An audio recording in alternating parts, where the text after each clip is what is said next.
Angelo voulait s'acheter une érablière. Un monsieur qui possédait l'érablière, il voulait la vendre à un autre, il passait le contrat le lendemain matin. Moi, j'étais enceinte de 8 mois. Fait que j'ai été chez mes parents, mon père m'a prêté son auto, on est allé chercher Angelo en forêt. Le lendemain matin, il achetait sa première érablière. On était jeunes, puis on était ambitieux. Puis on a monté une érablière assez imposante, jusqu'à 32 000 en taille. Puis là, notre fils l'a repris, il l'a gardé quelques années. Ça lui manquait, pas de boisé, puis pas d'érable. Donc, il y a un boisé qui est venu à vendre juste à côté, on l'a acheté.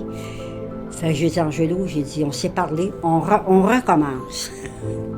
Donc, on a recommencé, on a investi, puis on a recommencé, puis on la possède encore. Quand le printemps arrive, il n'y a rien pour le retenir à la maison. Ses yeux brillent, il parle juste de ça. Quand il parle de son érablière, on parle comme si c'était son enfant. Puis je pense que vraiment, c'est contagieux comme passion.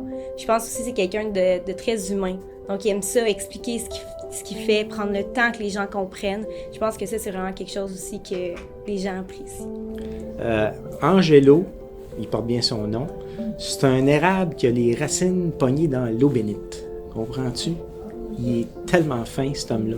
C'est quelqu'un qui a toujours gardé en mémoire le passé, mais c'est quelqu'un d'avant-gardiste. Il a toujours été à l'avant-garde au niveau des technologies. Quand il y a des colloques ou des portes ouvertes pour les nouveaux équipements, il est toujours là. Il a commencé une collection de scies à chaîne, de scies mécaniques, il y a peut-être une quarantaine d'années. Au début, ça a commencé tranquillement, puis la passion a grandi. À un moment donné, il dit, bon, ben, je les ramasse, puis je les ramasse. Je les vendrai au vieux fer. Mais il ne s'est pas vendu au vieux fer. On les a mis dans un garage, puis il les a exposés pendant longtemps. Une fois, en France, on avait fait il est venu nous voir en Europe, on avait fait la grande tournée de la France, la Belgique, pour ramasser des scies. On était arrivé près de Lyon, puis là, l'auto était pleine. On avait une petite auto de location, il y avait des scies sur le siège en arrière, il y avait des scies sur le toit, on avait un coffre de toit. Il y avait des scies partout. On arrive, mon père, il trouve la plus belle des scies. Fait que là, je dis, mais écoute, papa, il n'y a pas de place, là. Il n'y a vraiment plus de place. La seule façon, ce serait que je te laisse à la gare puis qu'on mette une scie sur le siège à côté de moi. Ben, mon père est revenu en train. Faut le laisser vivre, hein, comme on dit. Et puis moi, ben, j'ai embarqué avec lui. Il dit qu'il va prendre sa retraite quand il va être vieux. Bon, mais félicitations, Angelo et Anita. Je nomme les deux parce que je pense qu'on ne peut pas se dissocier un de l'autre.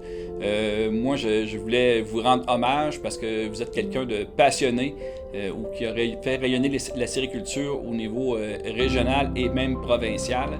Je pense que c'était un juste retour des choses de faire un honneur aujourd'hui de vous présenter devant tous les posteurs agricoles de la Mauricie pour vous rendre hommage en tant qu'agriculteur de passion et un agriculteur qui a fait évoluer la sériculture ici en Mauricie dans les 60 dernières années.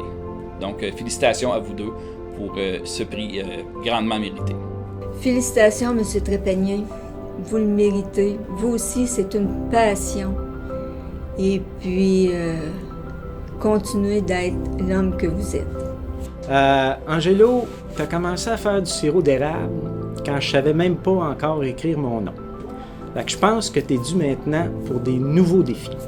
Je vais t'en lancer 2. Je commence par le deuxième.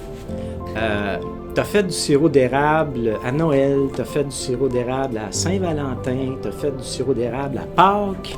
Fait que je te lance le défi de faire du sirop d'érable à la Saint-Jean-Baptiste. S'il y a quelqu'un qui peut le faire, c'est toi.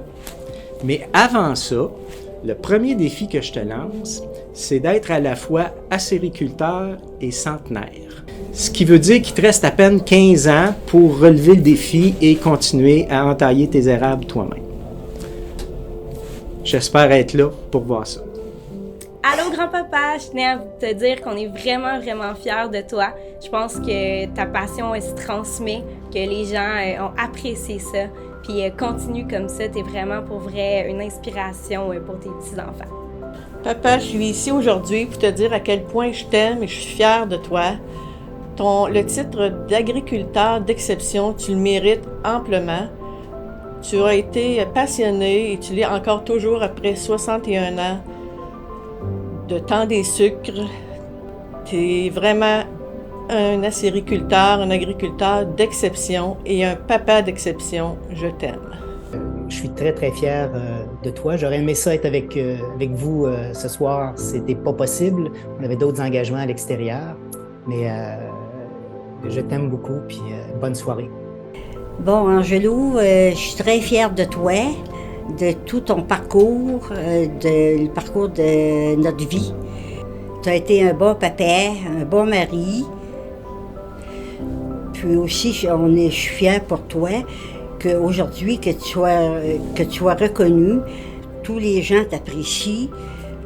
Lorsque on est à la cabane à sucre, nous deux, puis que je vois arriver un monsieur qui a un problème dans son érablière, tu arrêtes tout, tu prends le temps de lui parler, ton calme, tu es très calme, puis je sais que tu es aimé par tous les producteurs, puis tous les gens.